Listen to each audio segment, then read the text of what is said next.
Hoy, en 50 años, 50 historias, escuchamos a Jesús María Tito Plaza, abogado, docente y exiliado durante la dictadura. Hermano de Juan Domingo Bocha Plaza, desaparecido. Su testimonio refleja el dolor de miles de familias y la fuerza con la que resistieron. Bienvenido, Tito. No, debo confesar antes de cualquier cosa que diga que a mi edad me pongo muy sensible. Y me cuesta. Pero bueno, vamos, bueno. Soy un hombre, soy un hombre de radio, vos te consta, así que yo vamos. Yo lo sé. Pero es la edad. Son 50 años. Son 50 años, 49. 49. 49, el caso Bocha, el caso de los chicos de la noche, el mismo día, en la misma ciudad, la misma gente. Y 49 que yo me fui. Eso, bueno, ya vamos a llegar, ¿no? Dale. Vamos, arrancamos por tu militancia familiar, porque tu familia no es una familia que puede pasar desapercibida, es un apellido muy importante, sobre todo para la ciudad de La Plata, y sobre todo por esta historia de diametral diferencia entre familiares. Por un lado, tu tío, Monseñor Plaza, capellán de la policía, arzobispo de la ciudad de La Plata, con mucho poder. Y por otro lado, vos, tus hermanos, luchadores, militantes sociales, sensibles del lado de los derechos humanos. Contanos un poco cómo fue tu niñez, cómo llegamos a este lugar, ¿no?, de enfrentamiento. ¿Qué pasó antes? Si es de lo personal, yo tengo dos vidas. Una antes del 16 de septiembre. De 1976. Del 76, y después, a partir de ahí, con la desaparición de Bocha, cambia mi vida total y absolutamente. Pero siempre dentro de una concepción ideológica, axiológica, porque tiene que ver con los valores que uno se crió y que uno se fue formando. Y en el seno de una familia, que, como bien dijiste, una familia patricia de la ciudad de La Plata, por lo tanto tiene mayor importancia. Pero esa mayor importancia es a la que hay que aprovechar para hacer una mayor denuncia de lo que ocurrió. Es muy difícil. Muy difícil que se entienda, aunque en su momento, cuando yo le hago juicio público por televisión, juicio formal, Marcelo se debe acordar, que yo al inicio juicio a Plaza, todavía vivía, que en esa circunstancia la gente me ayudó mucho. Yo cuando regresé del exilio, que regresé totalmente seguro de que mi pelea iba a ser por encontrar lo que supiera de Bocha, ¿no? Y a eso me dediqué y todavía estoy, aunque ya hayan pasado tantos años. Yo estaba muy preocupado cómo me iba a recibir la ciudad, cómo me iba a recibir donde estaban descansando mis padres, en el cementerio, Bocha en el éter. Muy preocupado, porque uno venía medio estigmatizado, digamos, de afuera. Si vos venías de afuera, venías con... Pero ya vamos a llegar al exilio. Contanos cómo fue tu niñez, por ejemplo. ¿Qué relación tenías con tu tío? ¿Tu tío, hermano de tu mamá? Yo te voy a decir cómo es mi niñez. Yo no soy de La Plata. No, hermano de papá. De tu papá. De papá Claro, Plaza, sí. Por eso podríamos empezar por la familia de mi viejo y del cura. Porque fíjate esto, los Plaza nacieron en Mar del Plata, pero mi abuelo, el papá de Monseñor, el papá de mi papá, llegó exiliado a los 17 años de España por la guerra carlista. Uh-huh. Es decir, que hay una tendencia, claro, a por lo menos a pelear en la vida, a pelear por lo que uno quiere. Y ahí, cuando se instala en Mar del Plata, es uno de los fundadores de Mar del Plata Plaza también. Ahí tienen una familia española, digamos, se casa con la abuela Flora, la abuela era de La Rioja española. Y ahí tienen 7 hijos. Esto es importante para la pregunta primaria. De esos 7 hijos, que estudiaban todos en el Peralta Ramos, colegio marista, el viejo Plaza Santiago Plaza sigue la línea cultural que había en España en ese momento. Salías del colegio e ibas al seminario. De esos 7, la primera era mujer, por lo tanto no entra en esto, pero los otros ni bien se recibían al seminario. Curas. Por eso mi viejo de la Larga fue cura también. Bueno, de esos quedaron 2. Uno que fue cura durante 40 años en Bragado, cura de pueblo, cura de armas llevar, el cura que paraba la misa para ir a las carreras cuadreras, que calzaba sus 45 acá para entreverarse con los gauchos. Era un cura muy querido. Justo a Bragado, que es donde después termina el sinvergüenza de Former, ¿no? El criminal. Termina siendo cura de Bragado, donde fue Plaza cura durante 40 años. El otro Plaza es el de acá, el que ustedes conocen, que llegó a ser arzobispo, es decir, una posición totalmente distinta a la del cura de Bragado, ¿no? El cura de Bragado era más... Era el mayor de los Era Plaza. popular. Sí, pero en Bragado. Era Claro. de pueblo, de pueblo, era paisano, digamos, Sí. ¿no? ¿Y el Plaza acá? Y el Plaza de acá era un tipo mucho más instruido, mucho más formado, un intelectual, digamos, de lo que la Iglesia en aquella época podía aportar. Y de ahí, de esa capacidad que tenía, llega a La Plata mezclado por la política. Él llega por haber estado en el 55 del lado de la Libertadora. Era el obispo más joven en ese momento, era obispo de Azul, y era el obispo más joven. Bueno, uno de los premios fue ser arzobispo de la Ciudad de La Plata, donde estuvo, creo que cerca de 30 años, más o menos, ¿no? Por lo tanto, es una... Antiperonista.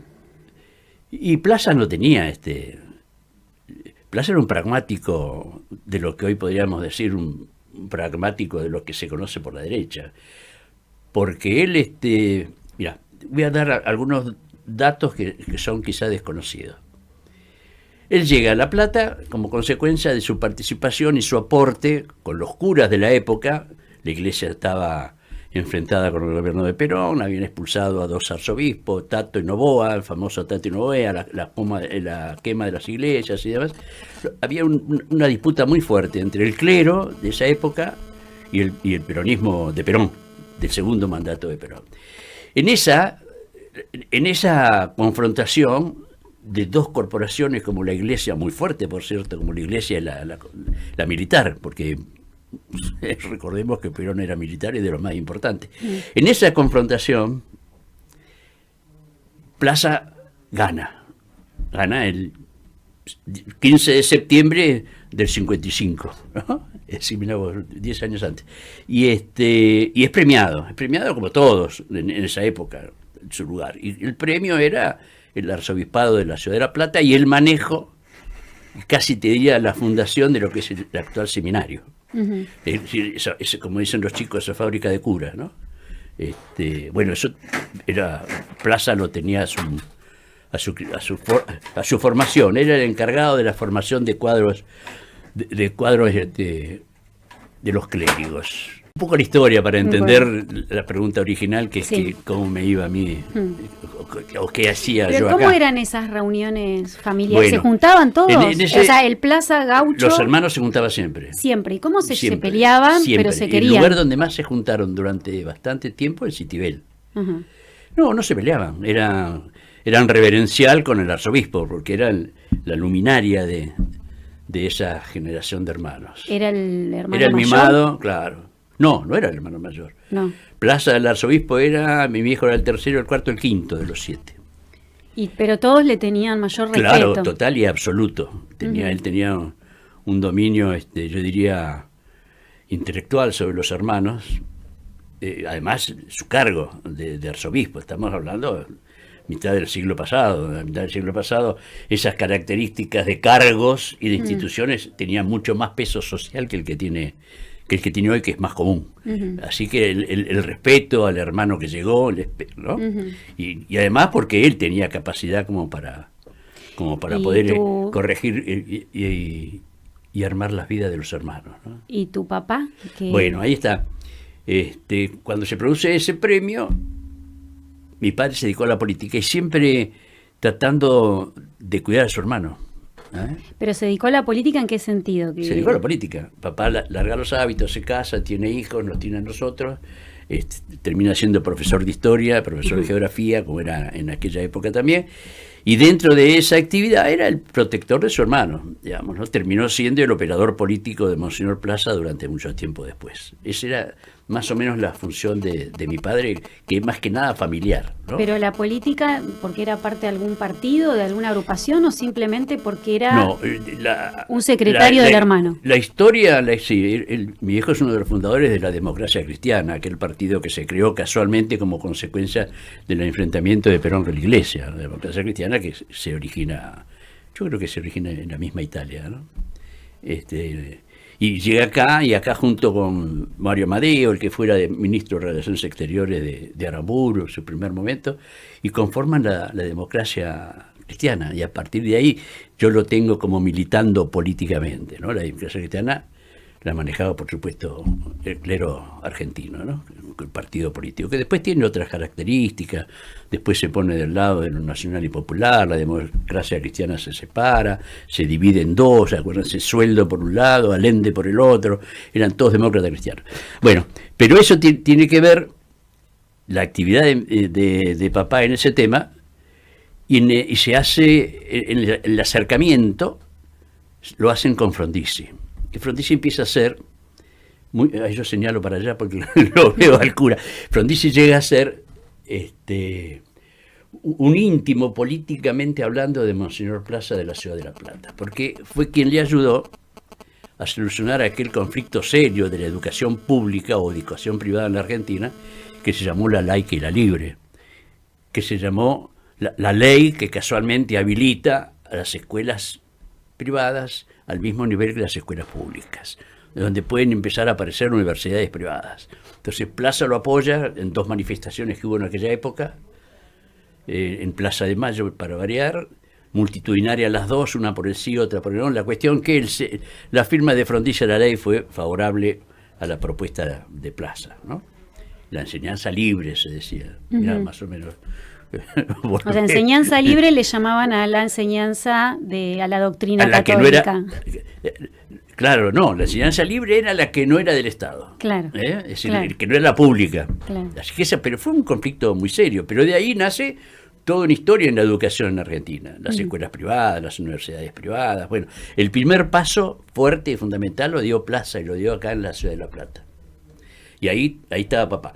Lo hicieron junto con Frondizi, como te digo, donde papá empieza a trabajar con el MID, políticamente, con Frondizi, amigo de Frigerio, todos aquellos que conformaron el primer gobierno después de la dictadura en este caso de Aramburu, ¿no? ¿Y cuántos hijos tuvo tu papá? ¿Cuántos hermanos ustedes? Nosotros somos 6. Con una historia muy linda, muy reciente, de apenas 5 años atrás. Nosotros somos 5, que los criamos juntos, 4 varones y una nena, porque es la hija de la vejez, digamos, vino cuando papá tenía 50. Pero hago un paréntesis porque quiero nombrarlo, porque esto con mi otro hermano, que fue compañero de tu papá en el colegio, con Luis, empezamos, sobre todo Luis, que viajaba a España seguido en estos años, empezamos a buscar un hermanito que tuvimos allá en España. Esto de España es porque, volviendo al diálogo, siendo mi papá frondicista, Frondizi asume y lo designa en España cónsul de San Sebastián y cónsul en Cádiz, y le da una carrera diplomática. ¿Y tu papá vivió en España solo, sin su familia? No, con nosotros. Ah, con ustedes. Con nosotros, por eso me dice el gallego. ¿Pero tuvo un hijo extramatrimonial? No, con mamá, ya grande. Es que tu familia, Tito, es un despelote, hablándolo en criollo. Ya bastante tenemos con toda la historia de Monseñor. Mirá, y tu papá. Cuando nosotros nos vamos, sí, Ustedes, a ver. Sí, para mí hay un trasfondo en el viaje Dale. de papá, que yo te lo comento así formalmente, de cómo Perdón, fue diplomático vos le en tenés, España. de todas maneras, vos hablas con mucho cariño de tu papá. Lo adoro a mi vieja, porque haber soportado lo que soportó, porque es un tema de valores.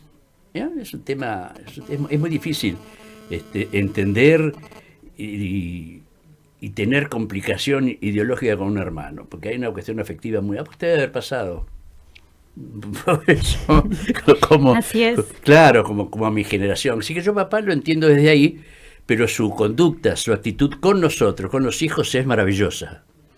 O Así- sea, ideológicamente no comulgaban vos con tu papá. No, él No. lo comulgaba con nosotros, porque nosotros Está bien. hicimos como se dice ahora en las redes, ¿cómo se dice en las redes? Cuando... Influencer.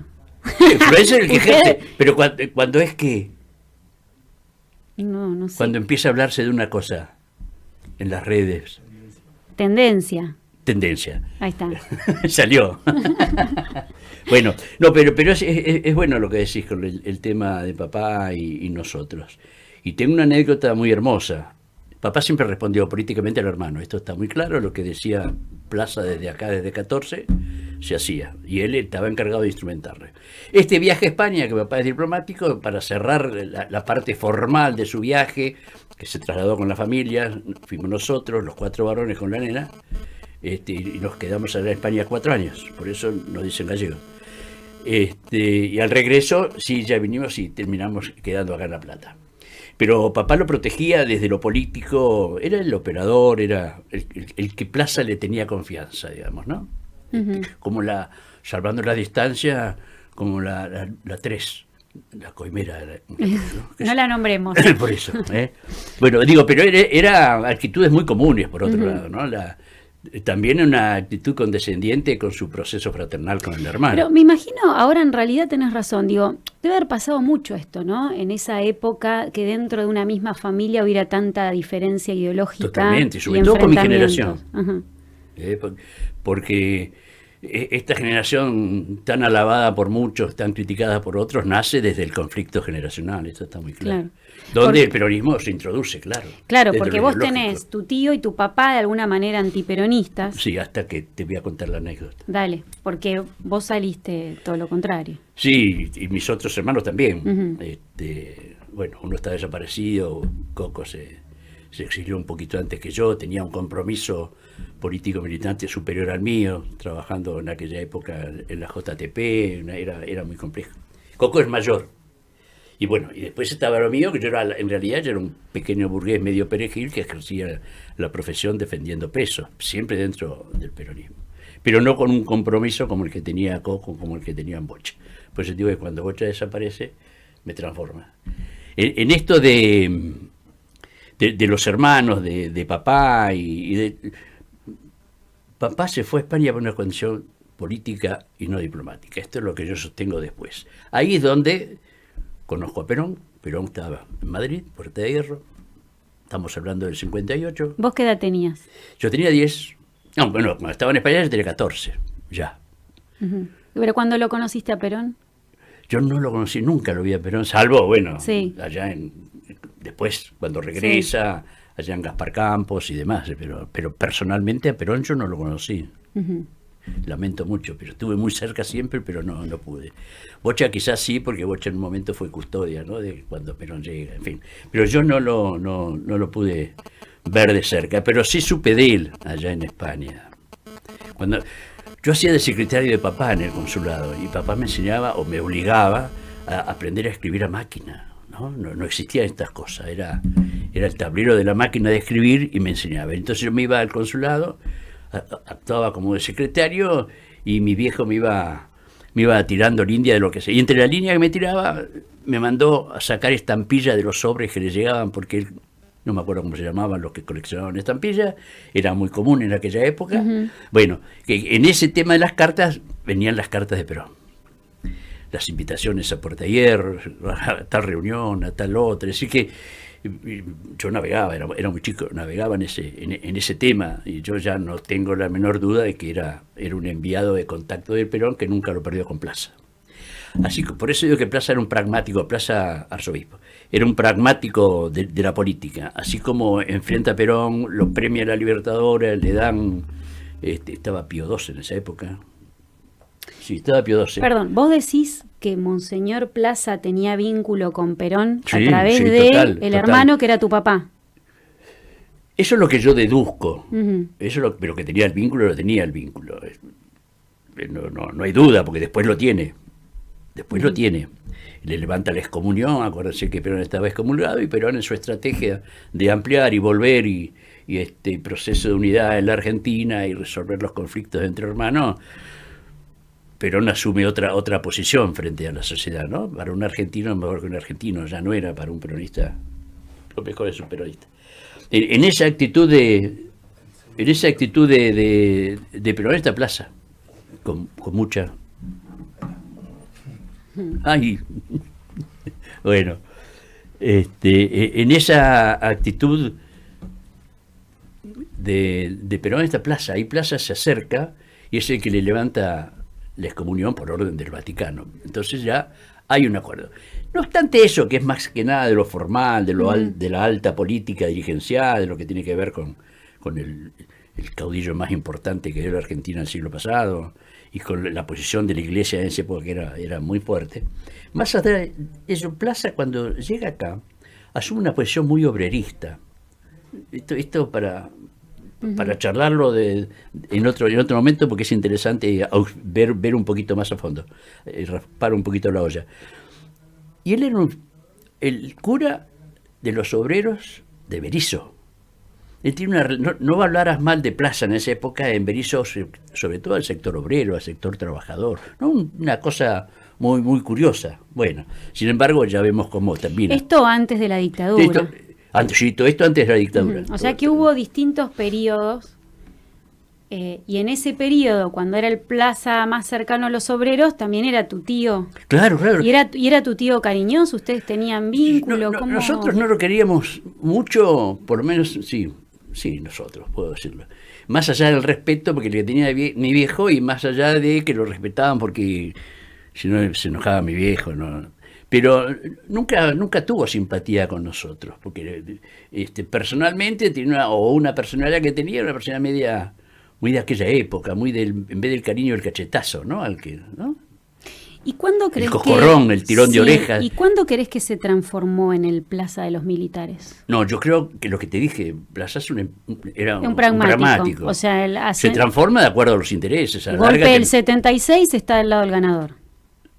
En el 76, sí, claro, sí es el que le da la bendición al ganador. Pero ya de antes también, digamos, estaba del lado del ganador. Cuando el 28 de agosto, pero del 66, cuando gana la Revolución Argentina, la de Onganía, él es el que le bendice el sable a Onganía en Buenos Aires, digamos, ¿no? De acá, digamos, siempre estuvo en las altas esferas del poder, Plaza, independientemente de quién fuera. Esto lo tengo muy claro, ¿no? Por eso, pasado el tiempo, que vuelve el proceso democrático, que empieza la campaña electoral del año 83, del año 83, la que termina ganando Alfonsín, Plaza se compromete políticamente, acuérdense, con Herminio Iglesias. Y que Herminio Iglesias, que yo lo respeto mucho, dijo una vez que si él fuera, cuando él estaba gobernador, pues cuando fuera gobernador de la provincia de Buenos Aires, le iba a dar a Monseñor Plaza que le manejara la educación en la provincia. Ya era una... Es una locura. ¿Hasta qué año estuvo Plaza? Pero así fue. ¿Hasta qué año estuvo Plaza ejerciendo su poder en la ciudad de La Plata? Y hasta que falleció. ¿En qué año fue? Porque fue hace poco. Yo me iba para Bariloche cuando él fallece. ¿Fines de los 90, principios de los 2000? No. 86, 87, por ahí falleció Plaza.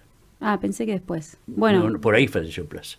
Yo le hago juicio cuando llego en el 84, se lo sigo en el 85, ahí tengo conflictos de todo tipo. Bueno, pero volvamos para atrás, porque estamos con el Plaza malo. Para mí, para hacerlo más fácil. Bueno, para mí también, ¿no? Para que el oyente no se maree. Está el Plaza bueno, que es tu papá, y está el Plaza malo, que es tu tío. ¿no? Vamos, sí, en esos términos, yo lo acepto para seguir charlando. Ahí pero... estamos. Porque hasta el golpe de Estado del 76 eran una familia con contradicciones, pero que se reunían. Sí, sí, bueno, los Plaza, los hermanos estos que te dije, se reunían siempre. Se reunían siempre. ¿Qué pasó a partir del año 76, del golpe de Estado? Bueno, ¿y qué pasó con tu hermano? Bueno, con Bocha. Ya había diferencias, ¿no?, entre los hermanos. Ya el cura de Bragado ya no estaba más en Bragado, había terminado sus cosas. Plaza seguía mandando acá. El Plaza malo. Sí, Antonio. Plaza de color fucsia. Bueno, ya él seguía teniendo un dominio sobre lo que era el poder político en la Argentina, mucho además, por otro lado. Y hay que decir esto, que él además era el tesorero oficial de la Iglesia Católica en la Argentina, por encima de los cardenales y los otros cargos que tenía el clero en Argentina, ¿no? Que ya ves que la Iglesia formalmente estuvo muy comprometida también con la dictadura, salvando excepciones, ¿no? Sí. Las que conocemos nosotros. Sí.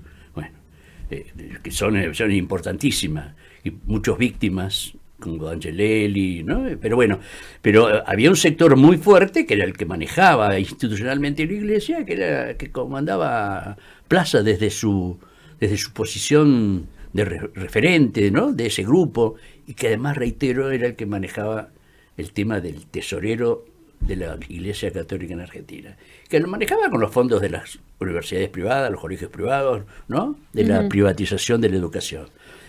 Todo esto que digo es mi posición frente a lo que yo tengo de experiencia de vida, más allá de que quizá los hechos me den la razón. Eso, bueno, ahí empiezan los conflictos, pero generacionalmente nosotros empezamos a hacer vida propia. Bocha con un compromiso muy fuerte en ¿Bocha a qué se dedicaba? Bocha era sociólogo. Sociólogo. Bocha, ¿y qué edad tenía en ese 30. Bocha cuando lo secuestran, bueno, y desaparece, tenía 30. ¿Y vos? 28. Nosotros, eso te decía, para terminar la línea de parentesco, nosotros nacimos cada 2 años, ¿no? Coco Santiago ahora debe tener 81 y tenía 32 cuando se fue, Bocha tenía 30, yo tenía 28 y el gordo Luis tenía 26, que era la edad de tu vieja, porque eran compañeros de aula con el Lulo. Bueno, pero nosotros hicimos la vida de esa generación, independientemente de lo que los sectores del poder establecieran. Yo era el más observador por una cuestión de personalidad. A mí me gusta la investigación, me gusta la historia. Por lo tanto, yo observaba todo este fenómeno familiar desde otro punto de vista. No tenía el problema del conflicto hasta que empezaron los conflictos. Pero hasta tanto yo no tenía esa actitud que tenía Bocha de conocer cómo venía la mano. Y sociólogo, tu hermano sociólogo, vos estudiaste abogacía. Con un compromiso, con un compromiso muy militante, muy fuerte de Bocha, ¿no? Bocha fundador de Montoneros, de su primera etapa. Así que el compromiso era mayor. Estamos hablando de aquella época, ¿no? Donde yo era un abogado con lineamientos políticos, perteneciente a la agrupación peronista de abogados justicialistas, junto con Gabriel Casalla, posiblemente tu viejo. ¿Y tenían ustedes conciencia del peligro que corrían? Simplemente por tener por eso no fuimos, ideología. Pero en realidad por eso no fuimos. Pero nunca, como toda la sociedad argentina, nunca tomamos o tuvimos el presentimiento de lo que venía desde el crimen, ¿no? De lo que termina siendo un genocidio, de lo que termina siendo crueldad, de lo que termina siendo la disolución de un sector importante de una parte de la sociedad argentina, digamos. No había mucha, era un golpe más a lo mejor para mí. Para Bocha no, porque Bocha tenía otro compromiso, tenía otra óptica y corría otros riesgos. Pero Bocha estaba en Montoneros. Fue fundador de Montoneros. Después viene la crisis de Montoneros cuando se pelean con Perón, entonces empieza a seguir el pensamiento de Carlitos Mujica, hay que obedecerlo, hay que hacer lo que Perón diga, y después vemos, bueno, todo lo que después permitió que Montoneros se dividiera en 30.000 pedazos. Pero el origen es ese, porque el origen viene como la continuidad de lo que era la juventud peronista, aquella de Manuel Urriza, de aquella época. Y acordate que los fundadores formales de Montoneros, todos eran de allá de Buenos Aires, entre ellos este chico que falleció ahora, eran Camps, y el otro, bueno, que fue que mataron porque secuestraron a Aramburu, ellos eran alumnos de colegios católicos, el mismo Firmenich, todos venían de colegios católicos. Es decir, la explosión fue más que nada generacional, no es que hubo una confrontación. Y esto, vos me imagino en un almuerzo o cena familiar, ¿tu papá les decía algo? Ay, sí, no. ¿Y tu mamá o tu mamá? No. Era de esto no se habla, claro. Es el manejo con la mirada de las conductas de los hijos. Pero y nosotros empezamos. Explícitamente les llegaron a decir, no, acá no se metan, esto no militen por acá. A mí no me lo dijo nunca. Uh-huh. Yo era el mimado de papá, digamos, ¿no? En el trato. Pero a mí no me lo dijo, y tampoco me consta que se lo haya dicho ya a mis otros hermanos, papá. Por eso digo que tuvo una actitud de padre muy fuerte al lado del conflicto que sí ya teníamos nosotros con la calle 14, ¿no? Con el Plaza Malo. Con el Plaza Malo. El Plaza Malo sí explícitamente en esa época sí. ¿Hizo alguna advertencia? No, porque nunca ya no teníamos contacto, ya sí. Era muy difícil. Simplemente, papá falleció en el 75, y el contacto que le quedó es con mamá, pero justo desaparece Bocha y me la mantienen engañada desde la O sea, tu papá fallece antes que desaparezca tu hermano. Sí, por suerte. ¿Cuánto tiempo antes? En el 75. Uh-huh. Un año antes. Por suerte no vio todo lo que vino después, digamos, ¿no? El golpe vino en el 76. Y él ya venía con esta crisis. Pero siempre al lado de su hermano, ¿no? Como un protector de su hermano. Es una protección y mucho de admiración del personaje, ¿no? Uh-huh. Tenían los otros hermanos, también tenían por Plaza, el arzobispo, tenían una admiración muy fuerte. Él tenía una referencia muy grande sobre los hermanos. Eso está muy claro, y papá no se alejaba de eso. ¿Y por qué crees que desaparece Bocha? Bueno, Bocha, si es por su conducta, es por su actividad, por su formación, porque además Bocha era un personaje importante dentro de la política oficial de antes, digamos, antes del golpe. El hombre, ¿no? Uno de los perseguidos, digamos. Pero dentro del seno de la familia, Plaza termina jugando para el otro sector, y ya sabemos, ¿no? A través de los dichos de Chicha Mariani, los dichos de Estela, los dichos de la Eve, la conducta de Plaza con respecto a los desaparecidos, ¿no? Y tengo una pregunta, vos en algún lugar tenías como la especie de ilusión que por ser sobrino de este personaje de tanto poder,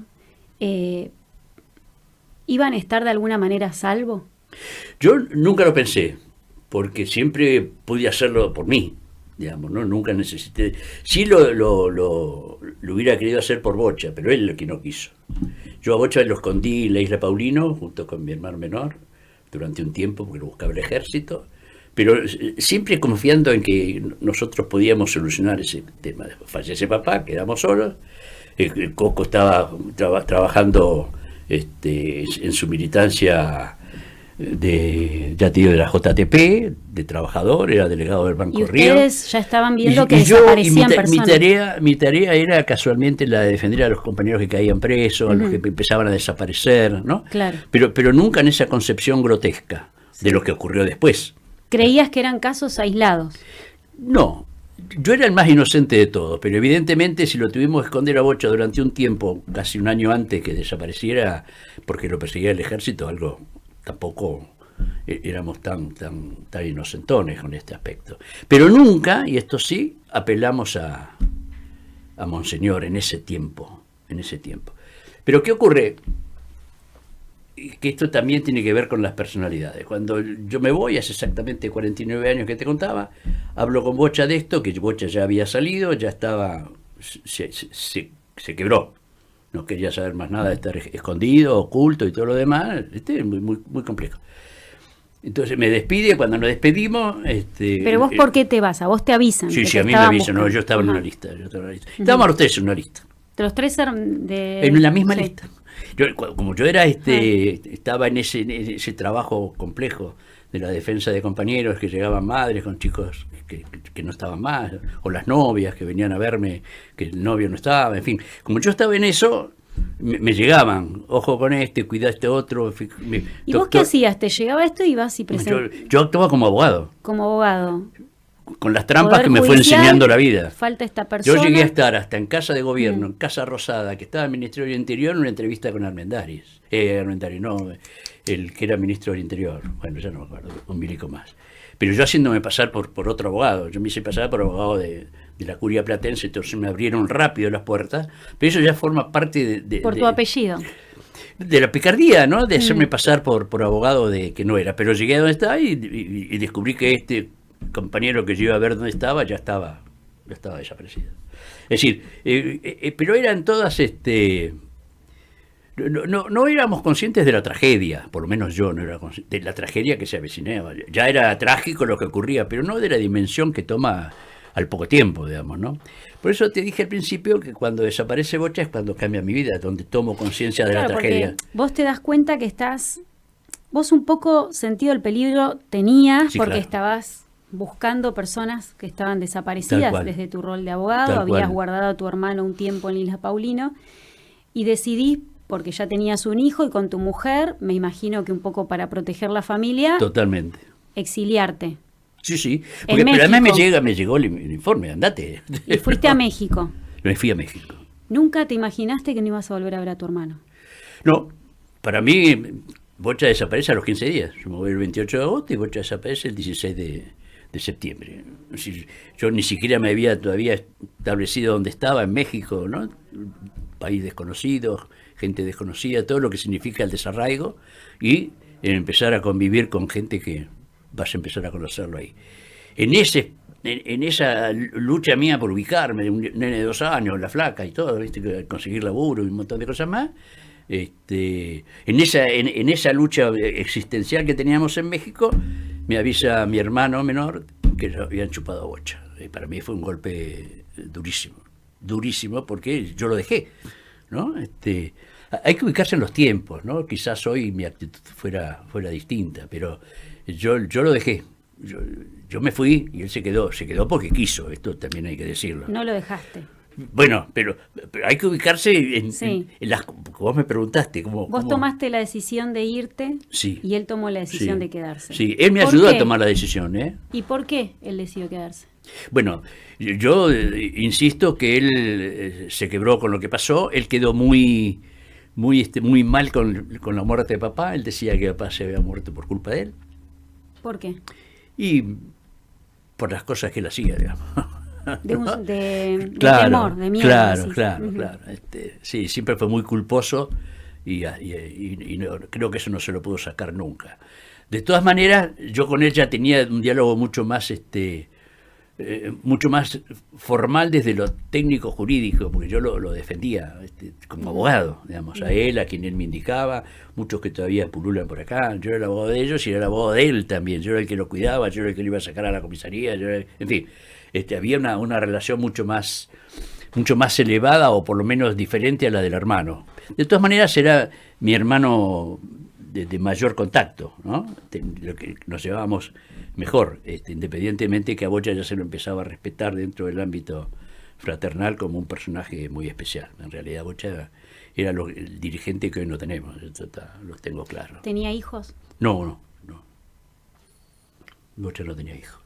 Bocha tuvo su novia y a través de su novia, que era también socióloga, es cuando yo llego a la Argentina, me meto en el 79, entro a la Argentina, vengo a ver qué pasaba con Bocha, me encuentro con Perlita y Perla me cuenta parte de la tragedia de la desaparición de Bocha. Pero volviendo al 76, además, 16 de septiembre de 1976, desaparece el mismo día que los pibes de la noche de los lápices. El mismo día. A las 11:20 de la mañana, en 7, 33 y 34. ¿Y vos, después de eso, intentaste hablar con tu tío? Sí, hablé. Sí. Por eso pero esto, justo él habló del tribunal, Marcelito habló antes del tema de los tribunales, de los 3 jueces de un tribunal. A mí me designan, bueno, esto lo sabes vos, secretario de Derechos Humanos de la Municipalidad de La Plata, director general de Derechos Humanos de la Municipalidad de La Plata, que fue el primer cargo oficial que hubo en la Argentina en relación con los derechos humanos. Así que a partir de ahí yo tenía mucha fuerza más afuera que adentro de la ciudad de La Plata para hacer cosas. Junto con el APDH de aquel momento, había venido la ley de obediencia debida y punto final, donde se suprimían los juicios, no se podía hacer el juicio a los miembros de la dictadura, a los represores. Ustedes se tienen que acordar, no se podía hacer por ley. Hasta que llega Néstor, y Néstor termina con esas leyes, y a partir de ahí empezaron los juicios por la verdad. Pero antes de eso, con Estela, ojalá Estelita sí se acuerda, con Estela, ella descubre, o abuelas en ese momento descubre, de que el secuestro de chicos no prescribe. Por lo tanto, la ley de obediencia debida y punto final no entraba en ese proceso de prescripción. No prescribe. Y a partir de ahí, que logramos, junto con la PDH de La Plata, hacer el primer juicio por la verdad en la Argentina en 1999, acá, donde está ahora el tribunal, ¿no? Ahí, el juzgado federal número 1, que estaba Leopoldo Schifrin. Ahí está mi querido amigo Leopoldo Schifrin, que descanse en paz. Él nos ayudó mucho, él estaba, él formaba parte del tribunal este. Bueno, y fue el primero que se hizo, y además fue ejemplo, porque inmediatamente a los 2 o 3 meses se hizo Mar del Plata, y ya el juicio por la verdad, en función de esto de que no prescribía el secuestro de chicos, los pibes siempre adelante, pudimos lograr, con éxitos desde el punto de vista jurídico y políticos muy grandes, ¿no? Con ese tribunal cayó von Bernich, por ejemplo, el cura Montes y otros represores más que ahora no me acuerdo. Pero a mí me toca declarar de mi entrevista con Monseñor Plaza en el año 79, el año de la contraofensiva. No sé. Por eso te adelantaste un montón. Pero yo del 76 sí, al 79 vos estabas exiliado en México. Sí, y ahí me meto. 79 me imagino que esos años deben haber sido terribles. Pero claro, uno trata de simplificarlo desde el relato. Pero ¿y por qué caigo en el relato para marcar esto? Porque yo sé cómo viene la pregunta. En ese juicio que me toca declarar, yo declaro el primer día junto con Chicha declara primero, después declaro yo. Pero cuando yo empiezo mi declaración frente al tribunal, le digo al tribunal que como profesor de historia, como investigador de la historia, sé que los tiempos modifican los tiempos en un proceso histórico. Si yo te digo ahora que pasaron 10 horas, yo dentro de 10 años voy a decir que pasaron 1000 horas, porque el tiempo te va transformando los tiempos. Por lo tanto, yo iba a declarar de aquello que todos me preguntan en mi entrevista con Plaza, escondida, clandestino en la curia a las 6 de la mañana, el 1 de julio del 79, iba a declarar por última vez y contar eso que ocurrió, eso que tomaron muchos como testigo de la desgracia, de la tragedia, que fue mi entrevista con Plaza a solas. Esto lo escribe muy bien Olga Borman en su libro, Nuestra Santa Madre. Sí, Nuestra Santa Madre. Bueno, y ahí yo le digo al tribunal que lo que yo iba a declarar del relato de aquel encuentro, que para mí lo considero positivo en función de empezar a descubrir quiénes eran los cómplices de la dictadura. Debo decir que en México quien empezó a hablar la dictadura cívico-militar clerical es quien te está hablando. Esta es una declaración que me tomaron incluso en Estados Unidos, y a partir de ahí yo incluyo al clero de la Argentina dentro de la corporación que es cómplice de la dictadura genocida. Bueno, pero de esa conversación yo le digo al tribunal, tal cual es la charla que tuve, pero que era la última vez, y que aquel que quisiera saber lo que ocurrió en ese encuentro que tuve con Monseñor Plaza, escondida o clandestino, si querés, quien quisiera saber lo que ocurrió, que vaya al acta que tiene que levantar el tribunal con mi declaración. Que yo nunca más iba a volver a hablar del tema, porque sé que el relato lo iba a transformar con el tiempo. Y no es justo que una situación tan compleja, tan difícil, tan importante para la lucha de los derechos humanos, se vaya modificando con el tiempo. Y es más, si me preguntás ahora si estuve 10 minutos, no me acuerdo. Por ahí. ¿Nunca más volviste a declarar eso? De eso no. Y me hubieras avisado antes de la entrevista que traía el acta y la leíamos. Si no me lo vas a contar. Fíjate, sí, claro. Debo decir que dije, lo que figura en acta es aquel que quiera saberlo, siempre pensando a quién carajo le va a importar un testimonio más dentro de lo que se venía. Bueno, ¿no? A nosotros sí nos interesa, porque acá, digamos, es un tema... Pero está clarito esto, ¿no? Está clarito. Compromiso. El punto es Una persona de tanto poder como Monseñor Plaza, Absoluto. ¿fue cómplice de la desaparición de tu hermano? Sí, claro, para mí es el entregador.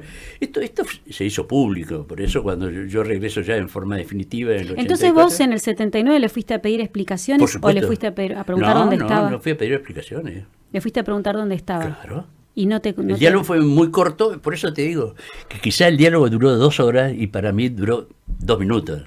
El diálogo muy fuerte. ¿Qué te pasó cuando lo viste cara a cara? De eso lo podés No, contar. yo iba muy dispuesto, yo ya había cambiado. Bocha, te digo, desaparece en el 76 y yo transformo mi vida. A partir de ese momento no me paraba Porque nadie. en el 79 todavía era la ni el Che dictadura. Guevara me paraba, ¿eh? En el 79 todavía estamos en dictadura. Claro, sí. Y además, pero justo sobre todo en México y España empieza el proceso de montoneros en lo que se llamó, que fue lamentablemente terminó todo muy mal, la contraofensiva famosa. Bueno, pero ¿qué te dijo? Pero yo me veo involucrado ¿Qué en te eso. dijo? Bueno, porque te quiero, porque sé de tu lucha. No es que me arrogue yo el secreto, pero es un secreto mío. Pero yo con vos puedo compartirlo, con vos y quien vos digas que es tu audiencia en este caso. Yo ingreso a la curia por lado 14, te ubicás, calle 14, hay un portón, ahora hay 2. Ahora si me preguntás cuál de los 2, no sé. 6 menos 10 de la mañana, me sumerjo, no hay nadie, pero yo conocía la curia de caminarla de chico, por dentro, lo que es la casa, el palacio, ¿no? Así que me ubico en el lugar que yo sabía que él tenía que venir sí o sí. Tenía que ir, y ahí me siento, así como estoy sentadito acá. Siento el ruido de las... Te lo hago así porque si no me cuesta mucho. Siento el ruido del ascensor, él baja, entra a sus pasos y cuando él entra me paro. Me paro y me le pongo enfrente. Me le pongo enfrente, no sé cuánto duró. Sé que... No importa, su 2 casa, minutos o la eternidad. No terrible. importa. Su cara se transformó, es como haber visto un fantasma. Además, nunca se imaginaron dentro de esa familia, de ese espacio de familia que quedó, nunca se imaginaron que Tito iba a estar en esto. Pues yo era el abogado, yo era el profesional, bueno, nunca se imaginaron que iba a estar en esto. Por lo tanto, su sorpresa fue mayor, ¿no? Y además ahí, yo hacía 3 años que me había ido. Bueno, para mí fue terriblemente difícil. Pero lo hice, ¿no? Uno toma otros valores, uno empieza a ver la vida de otra manera y empieza a ver la muerte de otra manera, entonces vos decidís cómo querés o cómo podés morir, sobre todo en esa época. Bueno, el diálogo fue muy breve, no le dejé, ni siquiera me dijo qué haces acá, simplemente le dije, vengo porque quiero que me digas qué pasó con Bocha. Yo fui al grano, porque en realidad, primero que iba con un susto terrible, estaba más cagado que mi rey con sus pañales. Esto hay que decirlo, que no tiene miedo cuando está en una actitud militante clandestina, miente. Bueno, por lo tanto, uno atropella con la palabra, ¿no? Y él fue, digo, porque quiero saber, no, y él me contesta, a tu hermano lo secuestraron los montoneros. Entonces esto fue para mí una trompada a la hipocresía. Y digo, pero ¿dónde está su cuerpo si me decís esto? ¿Quién te dijo esto? Y él me dice, esto me lo dice mi amigo, así, me lo dice mi amigo Camps, que a tu hermano se contaron los montoneros. Bueno, ¿dónde está? Porque yo quiero que la mamá le vaya a llevar una flor a su sepultura, queremos verlo, queremos enterrarlo. Y me dice, mira, lo que te puedo decir es que andate y porque te puede pasar lo mismo que a Bocha. Fue la síntesis del diálogo, muy duro, yo lo simplifico porque, bueno, pasó el tiempo y me voy ablandando en algunas cosas. Pero cuando él me dice eso, andate porque te puede pasar lo mismo que a él. Fue una amenaza. Pero cuando me lo dice yo no lo tomé como una amenaza, lo tomé, puta, qué quilombos me hice en la cabeza, pero a los 2 segundos me di cuenta que era una amenaza. Y ahí me rajé para Calle Corriente, ahí estaban las madres de esa época, tengo la entrevista con Eve y me vuelvo. Bueno, para México. Pero eso fue la entrevista. Para mí, más que necesaria. Quizá hubo algunas que otras palabras que ahora no me acuerdo, pero sí me acuerdo de lo elemental. Lo comentó mi amigo Camps, lo secuestraron los montoneros, andate porque te puede pasar lo mismo, y no te preocupes el tema de tu mamá, porque yo le decía, mamá quiere verlo. Yo muy enojado, ojo, muy firme y todo, pero muy duro. Y él muy plaza, ¿no? Muy en su lugar. Siempre asustado, estaba muy pálido él. ¿Y tu mamá lo seguía viendo, lo veía? Y le pedía mamá vivía explicaciones? engañada a través de las confesiones. Mamá era una... ¿La confesaba? No, él no. Ajá. Eran todos, lo que confesaban en esa época, en los confesionarios de las iglesias eran todos servicios, digamos, ¿viste? Que las mamás, los parientes se iban, se confesaban y de ahí inmediatamente pasaban el informe a la policía, salvo algunos, excepciones como el cura Calleja, otros como Montes, que entregó a todo el mundo, pero bueno, era la tarea de ellos. Y mi vieja se iba a confesar, mamá una creyente muy fundamentalista. ¿Y tu mamá qué pensaba que le había Después pasado? no, después ya al ver la realidad de los hijos. ¿Tu mamá qué pensaba que le había pasado a tu hermano? No, ella pensaba que era por política, Ujú. pero nunca tuvo la dimensión de lo que era la desaparición de... Ella siempre tenía esperanza porque le decían, hasta incluso ya en el 84, 85, en mi regreso, todavía le hablaron a mamá por teléfono y le decían, quédate tranquila, que Bocha está bien. ¿Y ella siempre perversidad. siempre lo esperó que volviera? Siempre esperó que volviera, bueno, hasta que empezó nos iba a visitar a México, hasta que empezó a hablar con nosotros, a ver la conducta nuestra. También se tuvo que ir Mary, la nena, así que tenía los 3 hijos en México. Y ya mamá empezó ¿no? A ver la realidad del secuestro del hijo de otra manera. Y se incorpora así después ya a la pelea para que aparezca. Pero en ese principio, en esos 2 o 3 años, hasta que yo vuelvo en el 82, porque en el 82 vine también. Vine con otra tarea, vine en Malvinas, vine a traer plata. Bueno, bueno, pero mamá era lo que le decía el cura que la confesaba. Quédate tranquila que tu cuñado me dijo que está todo bien. Y mamá mandaba, en esa época no existían celulares, se podía enganchar el teléfono, mandaba una carta medianamente escondida, no decía, está por parir. Ya, ¿no? Porque el drama era una aparición, ¿no? Uh-huh. Y yo pensaba, bueno, ese mamá la sufrió por ahí, para mí fue una perversidad que hicieron con ella terrible. Como todas las familias, ¿no? Claro. Ahora, la verdad que podríamos hacer 3 episodios más solo con Tito, porque todavía, y además porque yo te conozco, vos dijiste que tenés 2 vidas, una antes del 76 y una después, y la de después son... hasta el 2020, que empieza la pandemia, ahí cambia mi vida otra vez. Bueno, dale, pero ese es otro rollo. Pero nunca dejaste en estos 50 años... Desde el compromiso no. De ser parte del movimiento de los derechos humanos, desde la lucha, desde la resistencia, desde dar el testimonio, desde aportar desde la creatividad en las pruebas, en las marchas, ¿no? Sí, absolutamente.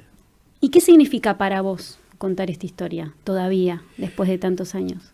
Para mí, como el 1 de julio dejé por primera vez la universidad después de tantos años, así que estoy en un proceso muy difícil. No tengo más alumnos ya, desde el 1 de julio, digamos, tuve 37 años dando clases, te imaginas, en la universidad, y ahora no doy. Pero para mí es esta idea clara que tengo, que la trato de llevar a cabo, de trasvasar. Es decir, reitero, voy a cumplir 78, de los 78 estoy metido en esto